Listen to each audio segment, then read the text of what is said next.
Assalamu alaikum, barkanku da warhaka, barkanku da jimirin sake kasancewa da mu a wannan tasha tamu mai albarka fitila hasken al'umma.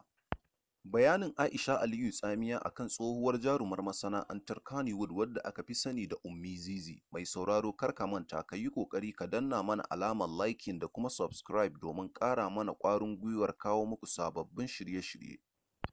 A cikin waɗannan mutum biyu Aisha Aliyu Tsamiya da kuma tsohuwar jarumar masana'antar Kannywood wadda aka fi sani da Ummi Zizi, wane ne ya fi wani hauka kenan?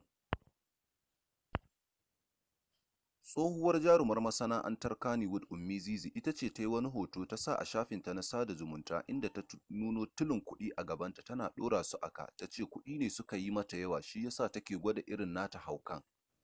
Wato tsohuwar jarumar fina-finan Hausa wadda aka fi sani da Ummi Zizi ta ɗauki hoto da buhun kuɗi a gefenta, tare da wallafa shi a shafinta na sada zumunta na Instagram da kuma Twitter, inda ta rubuta kamar haka: dama an ce idan har kuɗi suka yi yawa to fa tabbas suna sa ciwon hauka. Jarumar ta ƙara da cewa ni ma ga kalar haukan nawa nan, inda ta nuno hotonta da tulin buhun kuɗi a gabanta, wasu har tana ɗaga su tana ɗora su a kanta, tana yin selfie. Ko da wani mabiyin wannan jaruma ya ga wannan hoto sai ya ce mata, wannan ai ba wasu kuɗi ba ne ba face naira 500 ne kawai kika maida su 50,000 kike ta wasa da su a gabanki.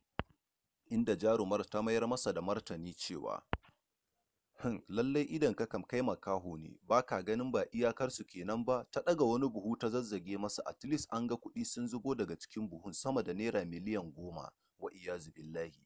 Wannan dalilin ne ya sa jaruma Aisha Aliyu Tsamiya da ke masana'antar Kannywood ta ɗau wannan hoto na buhun kuɗi da jaruma Ummi Zizi ta sa a shafinta na sada zumunta take magana a kansa, inda ta yi wani raddi mai zafi game da wannan kuɗi da aka hasko jaruma Ummi Zizi tana hoto tana sawa a shafukanta na sada zumunta na Instagram. Mai sauraro domin jin yadda aka yi, ka yi ƙoƙari ka danna mana alamar liking da kuma subscribe domin ƙara mana ƙwarin gwiwar kawo muku sababbin shirye-shirye. Mun gode da ziyartar wannan tasha tamu mai albarka Hausa Studio.